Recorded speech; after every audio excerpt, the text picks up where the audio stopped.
Cluster bomb, also known as the dual-purpose improved conventional munition, usually fired from the Em Tripple Howitzer or the Paladin Self propelled artillery. When fired, the fuse activates the expulsion plate while the outer casing detonates, releasing the M42 grenades. The cluster munition unfurls its ribbon, indirectly semi-arming the shaped charge. It is at this stage that it becomes a lethal weapon, and the inertia weight takes action to detonate the grenade, all in the videos ahead in step-by-step format. We will also be examining the advantages and disadvantages regarding the devastating consequences of this weapon. So stay tuned and don't miss a beat.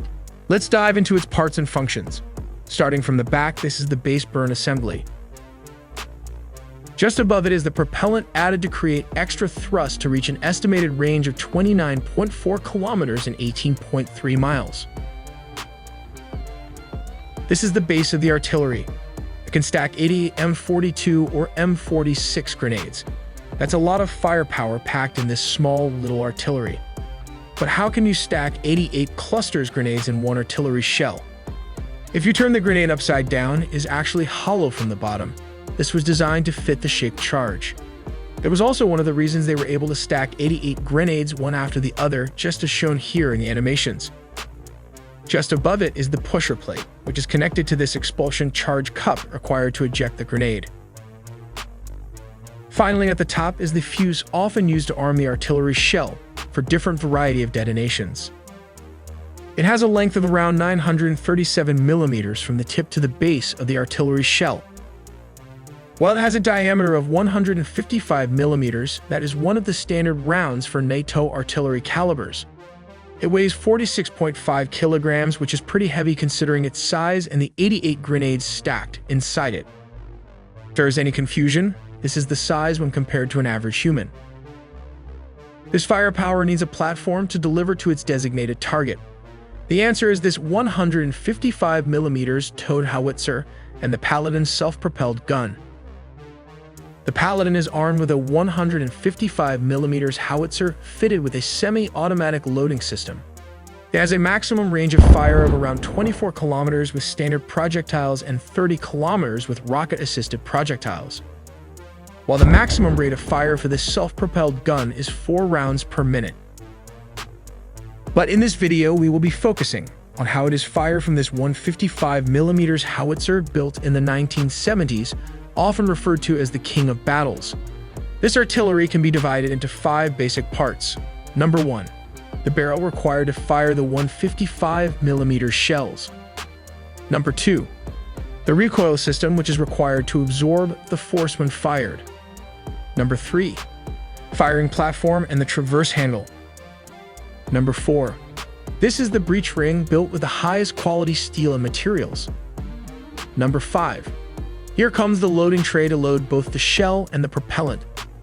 Number 6. Just above it is the firing handle. Number 7. A string to pull from a certain distance for safety purposes to ignite the propellant charge. Number 8. This is the trail system required to keep the gun stationary on the ground when fired. Now that we have understood its parts, let's fire this gun in these super simplified steps. Step number 1. Once the fuse is verified, the shell is loaded on this receiving tray. Step number 2. Here, the shell is manually pushed by a soldier inserted with this curved-looking object. Step number 3. A small propellant charge is inserted just after the verified round was loaded. Step number 4. The tray comes back up to make space for the breech ring to close. Step number 5. All said and done, the soldier pulls the string, triggering the primer to fire the propellant charge required for this dual-purpose improved conventional munition. This will propel the shells to a maximum range of fire around 24 kilometers with standard projectiles and 30 kilometers with rocket-assisted projectiles. Now that we've cleared that out, let's examine the basic step-by-step process once fired. Step number 1. The fuse assembly activates the explosive charge. Step number 2. The expulsion charge pushes this plate. Step number 3. The outer casing detonates, releasing the M42 grenades as shown in this animation. Step number 4. As soon as it's expelled, a nylon ribbon stabilizer kicks into action. This stabilizer extends and positions the grenade perfectly, getting it ready for its next moves.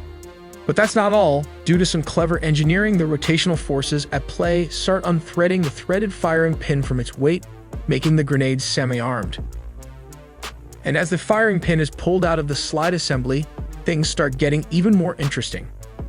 Step number 5. This is where arming the grenade takes place. Now pay close attention.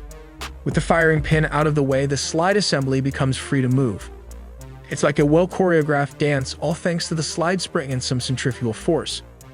These two work together to smoothly move the slide assembly into the armed position. The slide spring ensures that the assembly stays in this fully armed state. Step number 6. Impact and detonation. Fast forward to the impact. This is where the chaos happens. When the grenade hits its target, a specially designed inertia weight takes action. This weight drives the firing pin right into a detonator known as the M55, setting off the firing train. Step number 7.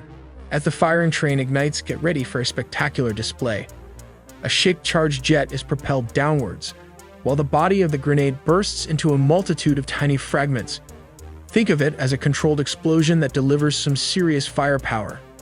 This jet is incredibly powerful, capable of penetrating around 2.75 inches of solid armor plate.